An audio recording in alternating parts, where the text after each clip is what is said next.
You're listening to the Pace Radio Network here at paceradio.net. The views expressed by the individuals during this broadcast are their own opinions, and they may not be the same as those of their group or other organizations they may be involved with. All medical advice during our broadcast is not a medical opinion and should be checked with your medical physician.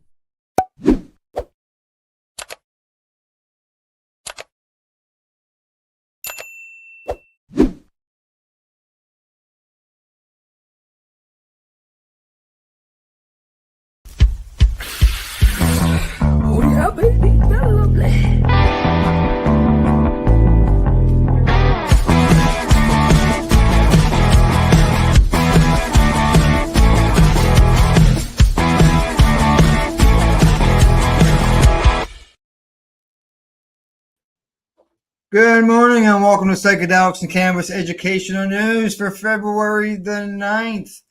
Good morning, Rev Cindy. How you doing? Good morning, Al. Oh my God, February the 9th already. Already, that's right. Valentine's Day is this week. Craziness. And actually, this coming weekend is a long weekend. It is. Yeah. Middle of February this weekend. That's right. Yeah, Family Day here in Ontario. I don't know what you call it down there in Nova Scotia. Heritage Day here in Nova Scotia. Is it? Yeah. So we won't be live next Monday, but we're here today and we're live, and we got 8 stories to bring everybody. And while we're discussing things, don't forget to hit the like and subscribe button so that you know that we are coming on and we have more cannabis news or psychedelic news for you. So, yeah. All right. Shall we get going? Let's get going. Let's get at her. Let's get going. First story of the day is coming to us from Mugglehead Magazine. Frenchman imprisoned for cannabis trafficking charges in Malaysia has been acquitted. An international cannabis case with life-threatening life and death stakes has taken a dramatic turn, according to I lost my place.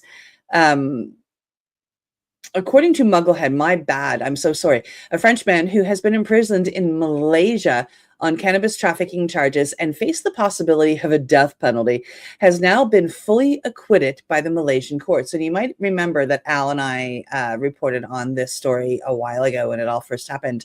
The man has been accused of trafficking cannabis into the country, where drug laws are among the harshest in the world.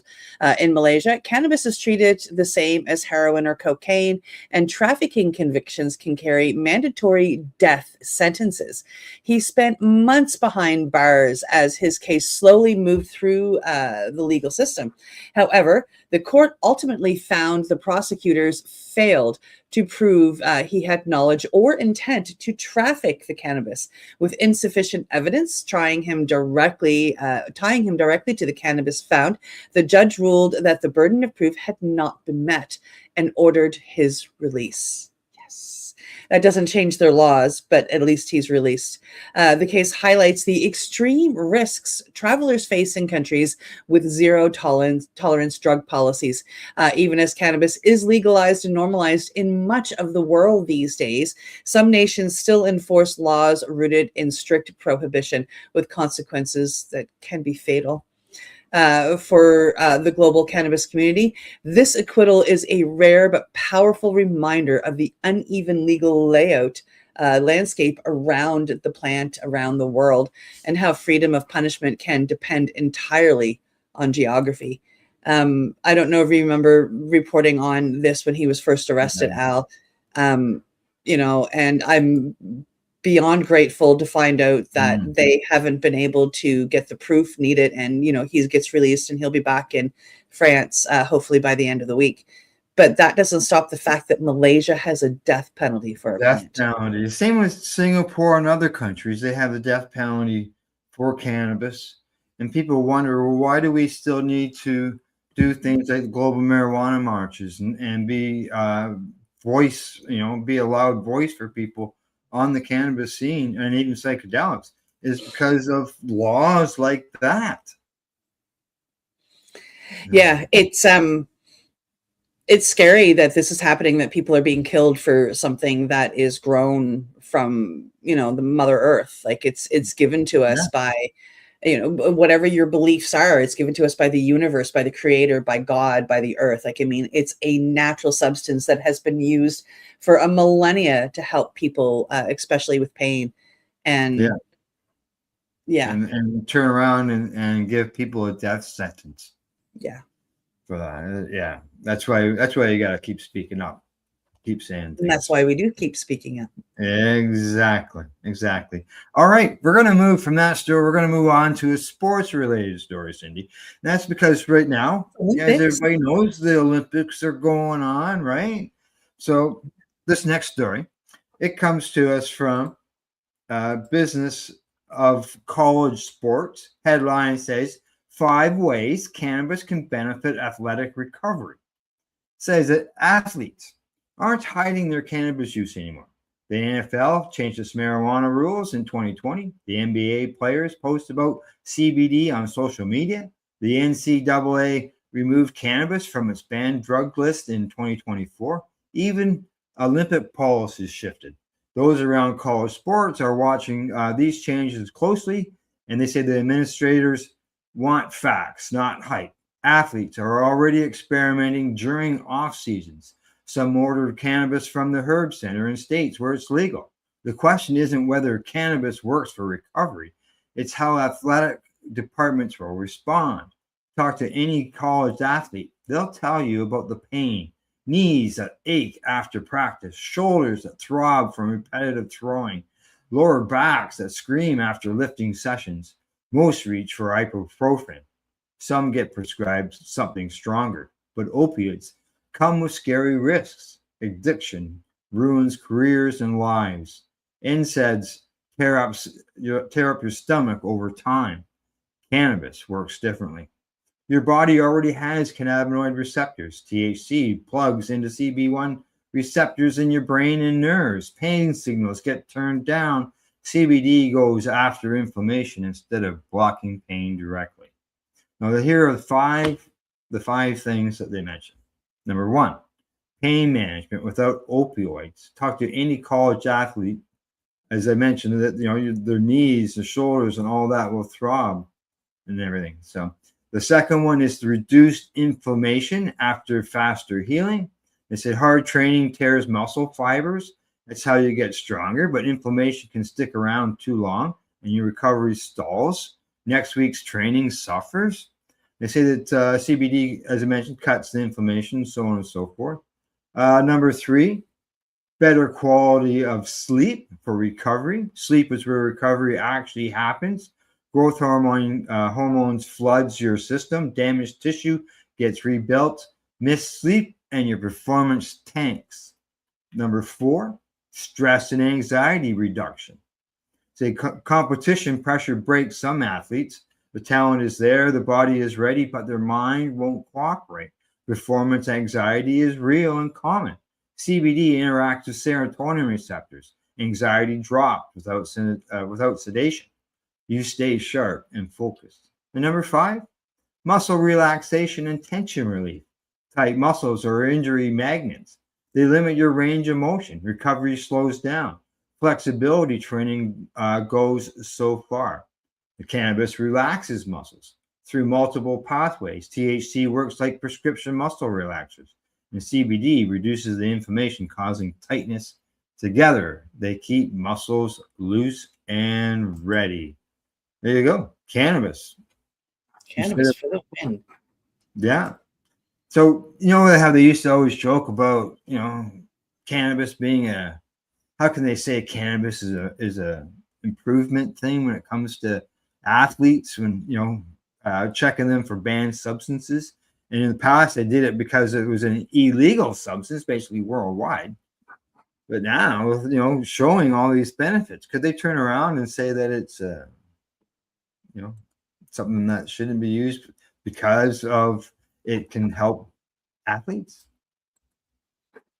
Well, in that case, we should be taking all painkillers and anti-inflammatories off of the market for athletes.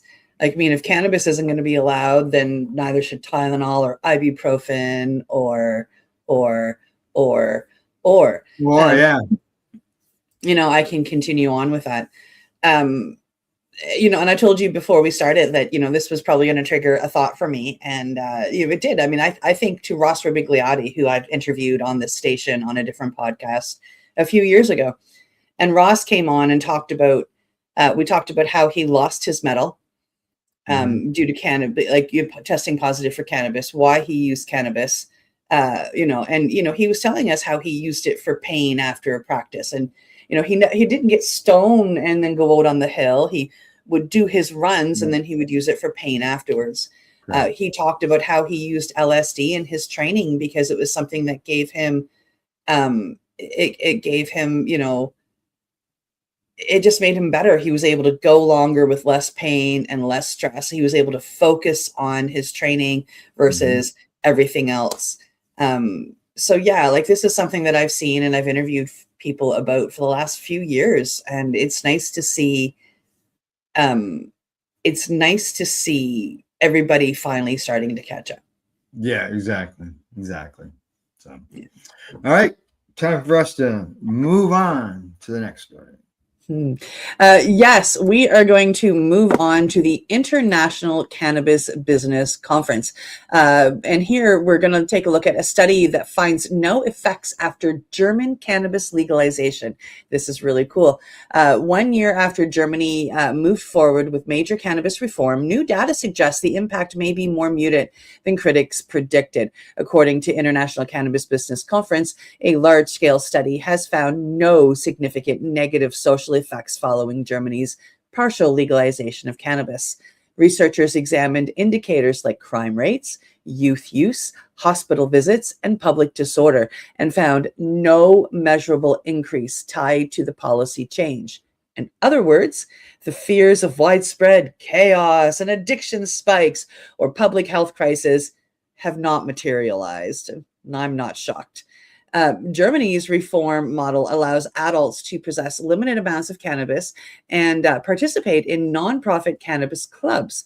The study suggests that moving cannabis out of the shadows and into the regulated framework may reduce harm rather than increase it. Supporters say the findings strengthen the case for evidence-based drug cannabis policy, where laws are shaped by data instead of fear. While Germany's rollout is still evolving, early results show that legalization doesn't automatically lead to social breakdown and may instead normalize safer, more responsible use. This research is likely to influence other European countries watching closely as they consider their own cannabis reforms. And it may be a slow rollout, Al, but they are at least rolling it out and trying to pay attention and be honest with what's happening. You know, modern day people that haven't paid attention to the history of this plant, they don't know. So as long as you're taking steps forward while you're learning, I'm all for it. Now I see here in the article, they mentioned that first time cannabis use among young people is declining for the first time since 2002. Yep. Yeah. You know, they always worry about, oh, you know, you make it legal, it's going to, you know, everybody's going to smoke it and all these kids are going to get it, blah, blah, blah. But as we're seeing in so many different countries, that youth consumption rates is steady or gone down. Yep. Yeah. All righty. From that story, we're going to head to the next one. And that's the last one before we go to break. This one's coming to us from StratCan. And the headline on that one says that Alberta cannabis growers call for tax revenue reinvestment regulatory reform. Now, cannabis growers say that the Alberta government needs to do more to help the industry thrive in the province, despite the provincial government having received more than $1 billion, that's with the B, from its share of cannabis taxes since the legalization. They haven't got, there hasn't been any benefit. Now, according to Josh Gadowski, the owner of Everest Cannabis in Elk Point, Alberta, he says that there has been little information on how that revenue has been spent. Some of the revenue, he argues, should be making its way back to the struggling cannabis industry. Although Alberta has some of the highest per capita cannabis sales in the country, the number of companies setting up shop in the province is significantly lower than in other provinces such as BC. Now, in addition to raking in 75 cents of every dollar of excise tax the government collects on wholesale cannabis sales into Alberta, Alberta also has the second highest duty rate for cannabis in Canada at basically 17%, and an additional 4% markup for all cannabis sold in the province. Now, that 17% rate, notes Gadwowski, was put in place by the previous provincial NDP government, something the owner of Everest Cannabis says could be a good chance for the current Alberta government to reverse that. He goes on to say that all we want as Alberta cannabis growers and processors is for some of that to come back to us in the form of grants and loans to expand production because it's tough here. Grants or loans could be for operations for small businesses, production capacity increases, and local staffing. Grants or loans could also cover the cost of export permits and associated costs of exporting to other provinces and countries. Now, Landon Yarmuch, the master grower at and co-founder of another Alberta cannabis producer, Partake Cannabis, agrees that the government could do more to help companies like his. In addition to providing funding or grants, he also notes changes to provincial regulations could help. He says from Partake's perspective, Alberta could use a portion of cannabis excise revenue to strengthen the industry by reinvesting it into targeted programs that lower costs and support growth. And he says that this could include grants or matching funds for facility upgrades, automation, and energy efficiency. Now, he also, Gadwowski at Everest adds that his issue with tax revenue comes down to the provincial government, which sets the tax rates, not the provincial regulator. The Alberta Gaming and License or Liquor and Cannabis says that rather than forcing some Alberta cannabis producers to seek markets in other provinces or even overseas, he believes that Alberta has a chance to encourage a thriving cannabis industry. He adds that this is not a federal or Health Canada issue. The province collects the vast majority of tax revenue on cannabis and has the power to help the domestic industry. Alberta-based cannabis producers shouldn't have to subsidize operations here by operating elsewhere. So there we go. Alberta wants a little bit more freedom in their businesses. And we're hearing constantly about excise tax. It's always being brought. I seem to read that a little differently. I see that as like the licensed producers that are out there, like making their own money on their cannabis. So they're growing it for let's just pick a number because it's easy, $1 a gram. They're selling it for $3 a gram. So they're already making 200% profit, and they're whining that they want more money from the government. You know, that government money can go into helping people that are fighting addiction, helping people that are fighting homelessness, helping people that are fighting being hungry. And I think that we should concentrate on that first. But the Alberta government, before it even gets to the federal side, is charging 16.8, but 17% taxes before we even get to the federal side of it. Oh, yeah. Yeah. So they're making lots of money there, too. They're making a crap ton of money. Oh, yeah. Yeah. Well, as it mentions, $1 billion. Big B on there. And that's just on the provincial side of it. Yeah. And, you know, as a lot of advocates are saying, where's that money going? Where is it going? I may not agree that it should go back to the LPs, but where the F is it going? What are you doing with it? Yeah. Yeah. Right. I was part of a panel for the Nova Scotia Liquor Commission here in Nova Scotia a few weeks ago. And they were trying to figure out their new, they're looking for advice from the public on their new advertising scheme. And what they were showing us was just, I mean, it was basically taking Reefer Madness as a movie and breaking it up into commercials is basically what they were showing us straight up. And I told the guy that, I'm like, this is what you're doing. I said, you know, if you're recording this for the people at the LC to hear and read and do all that, I'm going to tell you what you're doing is just basic fear mongering. It's stupid, it's pathetic, and it's childish. What you should do if you really want somebody like myself, who is a very large cannabis user, you know, I use it on a regular basis. If you want me to leave the indigenous people in the dust, you got to do what they do. Tell me where you're taking your profits and what you're doing with it. Yeah. Introduce me to your growers. Show me the products that you're selling. Tell me why that Bubba Kush grown by ABC producer is the best Bubba Kush there is to buy.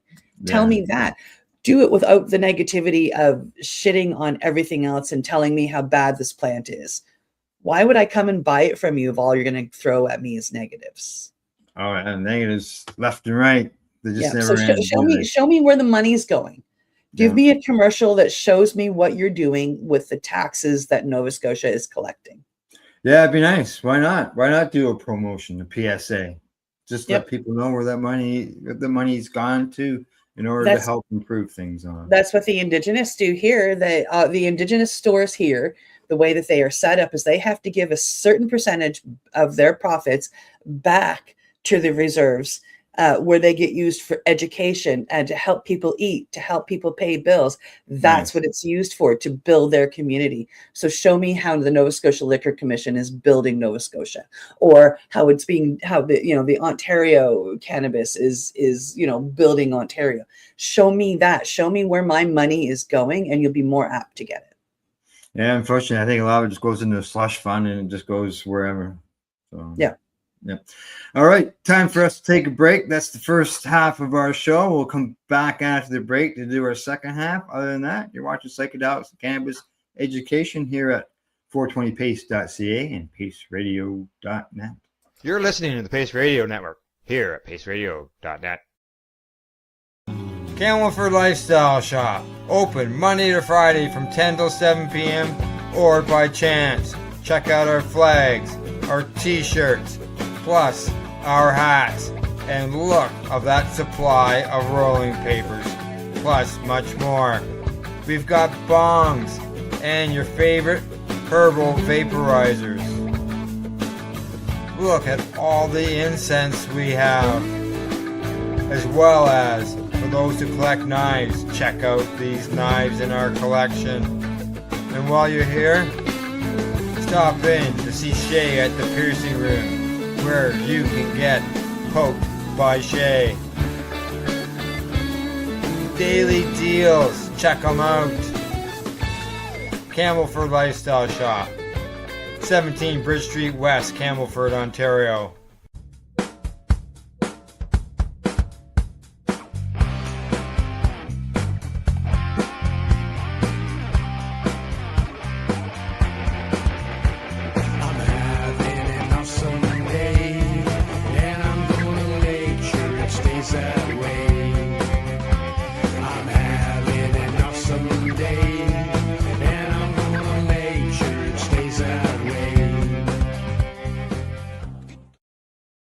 Limestone City Hydroponics is Kingston, Ontario's hydroponics shop. Take your growing to the next level and create the optimal environment with a tent kit, or maximize your yield with an ebb and flow flood table kit. Either way, Limestone City Hydroponics has more sizes and options to fit your needs. Are you looking for the power of the sun that adapts to your budget? Then look no further, as they have professional grow lighting. They have indoor grow systems that are easy and cost effective, with many options to fit your living space and lifestyle. Cultivate your growing potential. We have everything you need to succeed. And if you can't make it to the store, they offer local delivery to the greater Kingston area. Remember, when you're looking for experts to help you grow, then look no further than the locally owned Limestone City Hydroponics, 105 Sunderland Drive in Kingston, Ontario. Call them at 613-548-0420. Rerolled Saturdays. Check it out. Nothing but non-stop cannabis and psychedelic programming. Find it at 420pace.ca.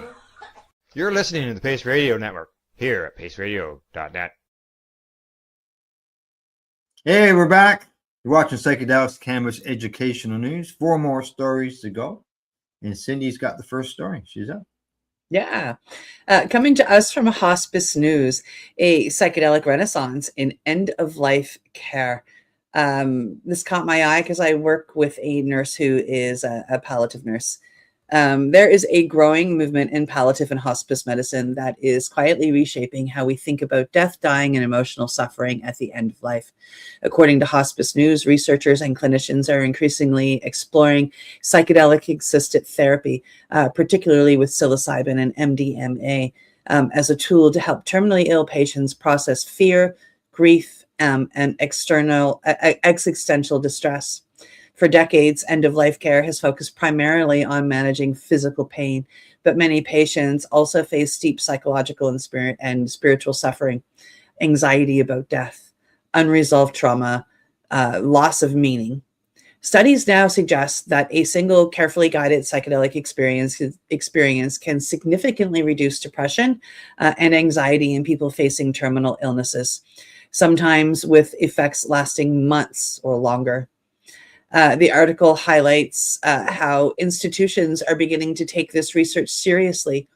Universities, nonprofit research groups, and hospice organizations are partnering to develop ethical therapeutic models that combine psychedelics with counseling, spiritual support, and medicinal oversight.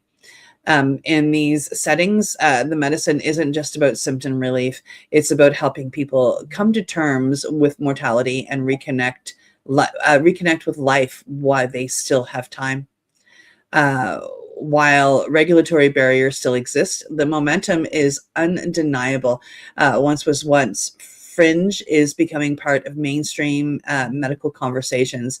For many advocates, this represents a true renaissance, one that treats dying not just as a medical event, but as a profoundly human experience worthy of compassion, dignity, and psychological care.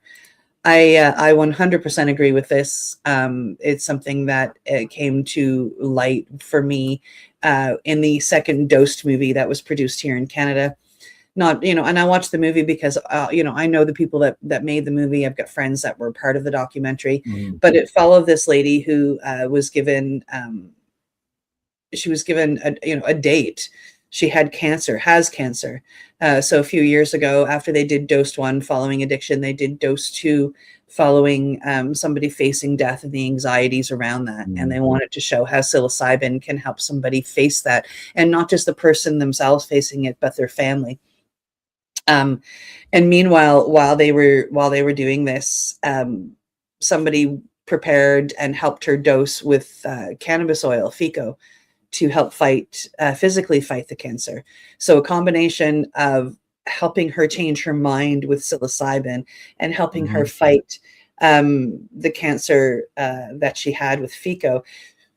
They were expecting to lose her before they put the movie out. And the movie's been out for a couple of years now, and she's still with us. Wow. That's right. It shows the power.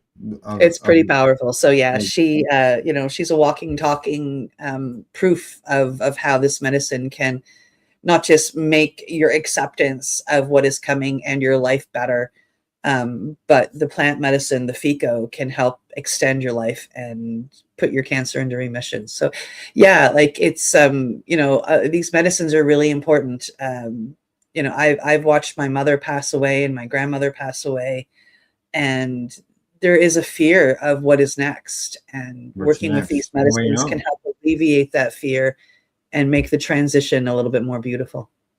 Yeah, I anything to help with that transition, psychedelics. Like yet again, why make people suffer when you don't have to? Exactly. Why not make end of life care with psychedelics if it can help people who have major anxiety over? Why make them suffer their last days on in here on the earth when they can do it? And it's beyond that, helping the family and friends of the person who's transitioning. And once we lose somebody, we're struck with grief. And it can become very debilitating, life-threatening for some people, life-stopping for others. And I don't mean, when I say life-stopping, I don't mean death. I mean that they just go into such a depression that everything stops. And, you know, a psychedelic therapy can help deal with that grief and find the connections that they still have with the person that they've lost. Exactly. So, all righty. From that story, we move on to our next one. This one's coming to us from Marijuana Moment, and the headline on it says DEA promotes anti-marijuana PSA contest, inviting students to warn peers about THC dangers on 420. Of all days, 420. Now, the DEA is teaming up with an anti-marijuana group to promote a public service announcement contest pegged to 420, inviting high school students to submit videos about why the use of cannabis is harmful for the developing brain, mental health, and your life. The contest is an opportunity for high schools to demonstrate how students are working to prevent cannabis misuse at their school and to encourage their peers to abstain. A notice about the contest organized by Johnny's Ambassadors says, as with the past PSA initiatives from the group, it made clear that that video submitted for consideration should not imitate the use of cannabis, THC, or paraphernalia of any kind, even as a joke. And that's in bold words, people. Any content which suggests, depicts, promotes, or positions THC product of any THC product is prohibited. It says adding that no swearing or defamatory language is allowed. In general, the videos for the contest, which opened late last month and closes on April the 13th, are meant to be educational, aimed at informing fellow students about why young people shouldn't use THC products such as vapes, dabs, cannabis, and the edibles such as gummies, etc. Now, personal stories about people being impacted by THC use are also welcome. The group provides samples of the kind of content they're looking for, including PSAs on why THC impacts athletic performance on a team, debunking a commonly held but incorrect myth about THC, and startling statistics about cannabis use. The first place winner will receive $500. Second place gets $250, and the third place gets $100. The winners will be announced on Instagram on April the 20th. And which, as we know, is the big holiday for cannabis. And it's just, to me, Cindy, it's just more of the same old fear-mongering things. They mentioned they want some reports, some actual reports of people dealing with the effects of THC. Wouldn't it be nice if someone turns around and puts in something like we were talking about in the previous story about how the benefits of cannabis and how somebody defeated cancer or had their life extended by cancer? I was going to say, yeah, dosed. They did everything with no swearing, no defamatory, no any of it, and it highlights more than just this cannabis, right? Yeah. I find that interesting. I find that like we all swear. Like I mean, like I'm an ex-sailor. Like I'm an ex-army. I'm a veteran. And one of the first two things that I was taught how to do, long before they gave me a rifle, was I learned how to swear. And then they put a beer in one hand and a swearing dictionary in the other. I honest to God, like it was. Those are the first bits of education that you get, and then you get put in basic training. So swearing isn't one that bothers me, but the lies and the negativity and the putting down, that's not coming from us as cannabis users. That's coming from the other side, the anti. That's where the lies are coming from. That's where it's like I talked about that commercial thing that I was involved in for the Nova Scotia Liquor Commission. I mean, it was literally they took Reefer Madness, the movie, and cut it up into commercials. It was all about, putting the indigenous side down, the gray area down, and we're all bad, we're all criminals, we're all blah. And we don't need to do that. Like, I mean, we really, really don't need to do that. Like, not that I'm into politics or anything, but like, this is the reason I'm not into politics.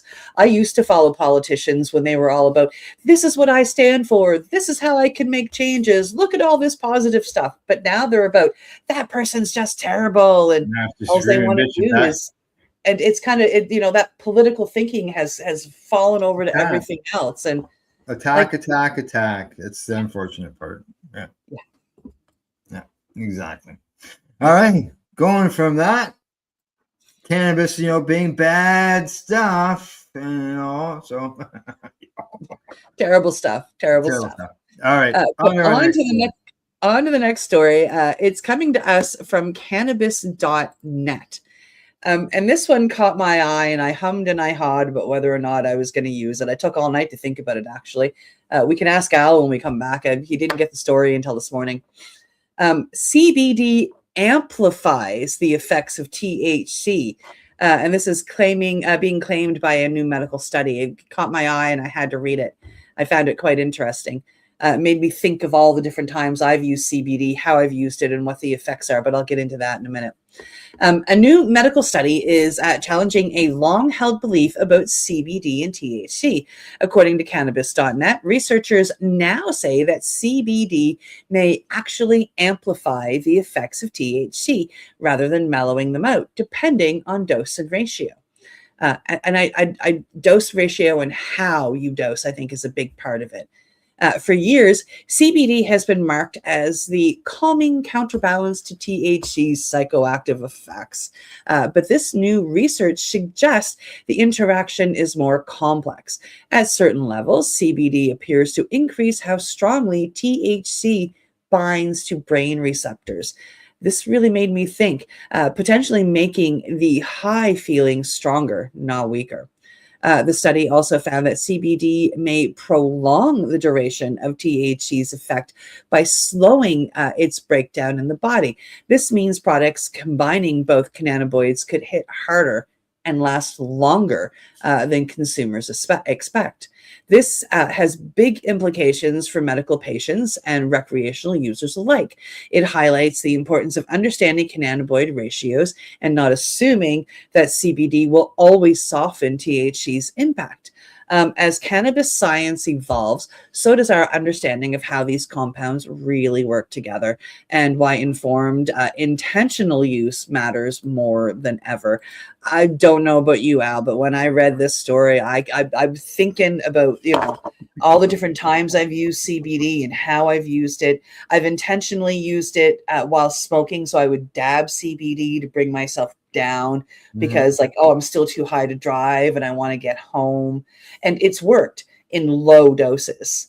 And then when I was reading this story, I was thinking about, the other day, I did take a THC gummy and then I took a bunch of CBD later and I took higher doses. So I probably took about 400 milligrams of CBD, about an hour and a half later. And expecting my very little bit of a high, because I didn't take a lot of THC, to come down. And there was no way I was driving when that CBD hit. Like, I got high. You did, eh? Okay. Well, oh yeah. I see in the story here that they say that the researchers observed the smaller doses of CBD, which is 10 to 30 milligrams, did not significantly alter THC's effects. However, when participants took a dose of CBD at 450 milligrams alongside a smaller dose of THC, this experienced significantly increased the effects.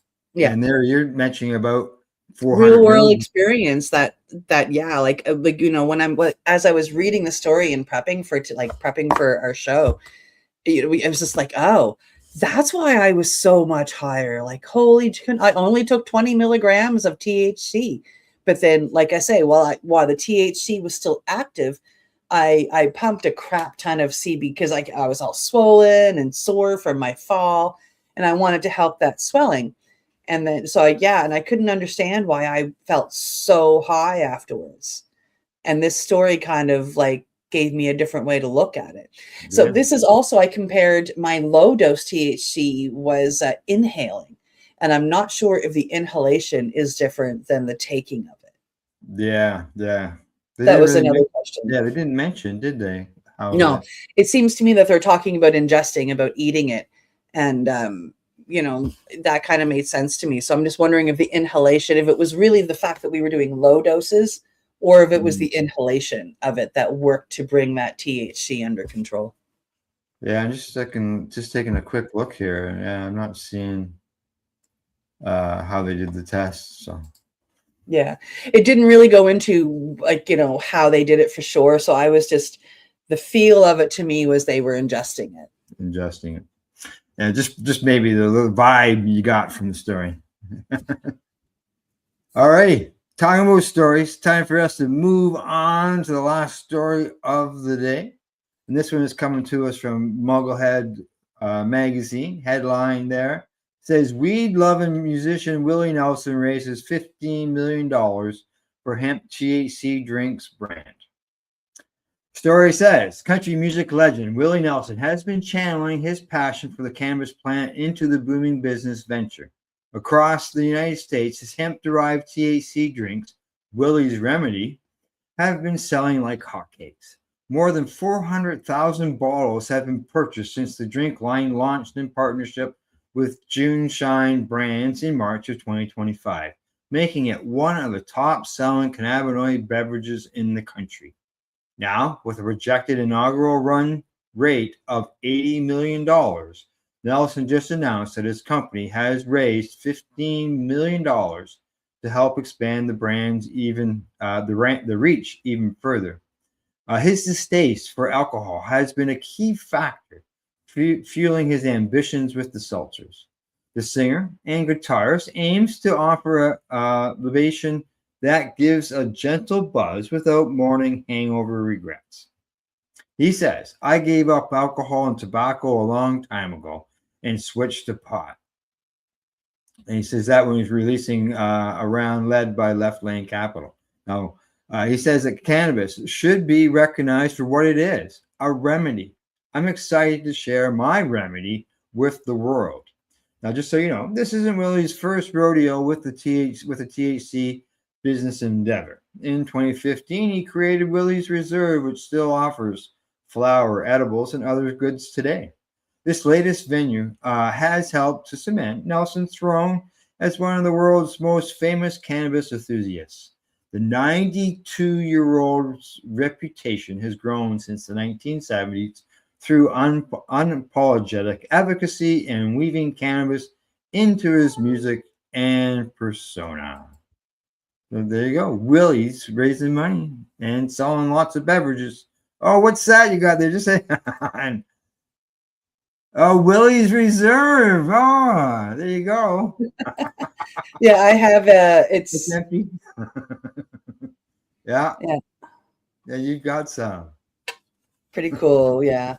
Because they started selling like empty things online and paraphernalia and whatnot. Right. So I was able to get at least a piece of Willie Nelson's LP one way or another. Even if it's non-cannabis related, I still got it. I can carry my cannabis in it. Yeah, obviously he's doing very well with his beverage line.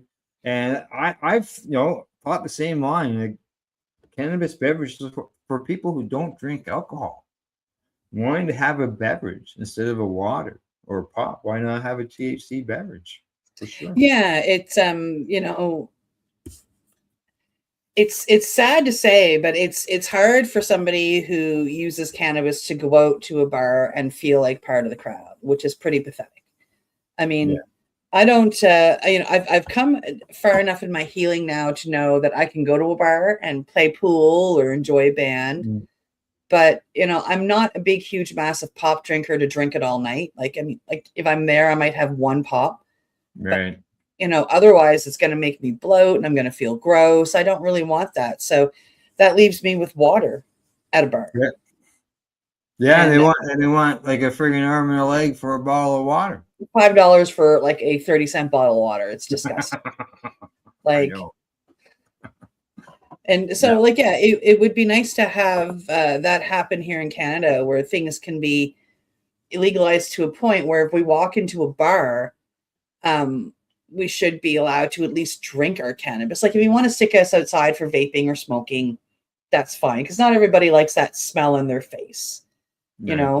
But yeah, they should accommodate some of us as well, the ones that don't want to drink. Like, we're evolving with our healing these days and what we use and what we don't use. So, it's time to make that known all the way around. Yeah, exactly. I have company. Can you hear him? Yeah. I thought it was my cats at first. Somebody wants outside. Oh, somebody's yelling. Yeah, exactly. And a shout out to James. Thanks for tuning in, James. I see you got a message there from you. James had sent me a message through the Pace Network's YouTube, or not YouTube, but Facebook page, and mentioned about sharing our stuff on within his group on Facebook. So. And then we did get another comment, which I got a kick out of. I laughed when I read it. It sounds like when we were talking about something earlier, sounds like a pothead trying to rationalize using cannabis. Absolutely. I am a proud pothead, and I will rationalize using cannabis to anybody who wants to listen, and in hopes help them or their family members find their way to a healthy life. Yeah, exactly.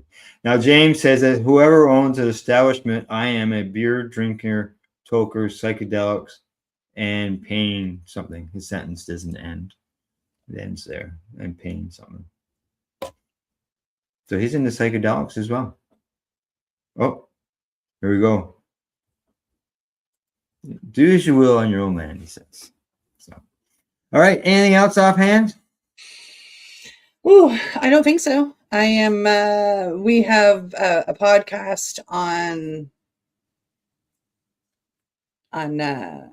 Thursday. We have Monday off, and then I'm heading to Ontario. I'm heading to your neck of the woods next week. That's right. Friday. Yeah, you are heading to Ontario. That's right. Coming my way. Hopefully the weather is good for your visit here. I do know that this coming week is going to be nice temperature-wise, but I don't know about the week that you're coming. I haven't looked that far ahead. Fingers crossed it's not too bad. We'll keep an eye on it. Yeah, exactly. So, all right. That's it for today. We hope you found it educational and informative. Thanks go out to everybody who's tuned into the broadcast and to our sponsors, Limestone City, Hydroponics.ca, the Campbellford Lifestyle Shop, as well as At-Eze.ca. We'll see you Thursday. And other than that, don't forget to educate, medicate, and do not incarcerate. I got something in my way in the screen here, so I can't close out the show, but I got it gone now. All right, see you all. You're listening to the Pace Radio Network here at paceradio.net. The opinions of the individuals during this broadcast are their own, and may not be the opinions of their group or other organizations they may be involved with. All medical advice during our broadcast is not a medical opinion and should be checked with your medical physician. Enjoy the buzz of legalization with Campbellford Lifestyle Shop. From lights to plant nutrients, books, consumption accessories, and more, we've got all your basics to grow or consume cannabis. Visit our info center or take a look at our piercing services and body jewelry, now available in-store through Campbellford Lifestyle Shop, 17 Bridge Street West, Campbellford. Limestone City Hydroponics is Kingston, Ontario's hydroponics shop. Take your growing to the next level and create the optimal environment with a tent kit, or maximize your yield with an ebb and flow flood table kit. Either way, Limestone City Hydroponics has more sizes and options to fit your needs. Are you looking for the power of the sun that adapts to your budget? Then look no further, as they have professional grow lighting. They have indoor grow systems that are easy and cost effective, with many options to fit your living space and lifestyle.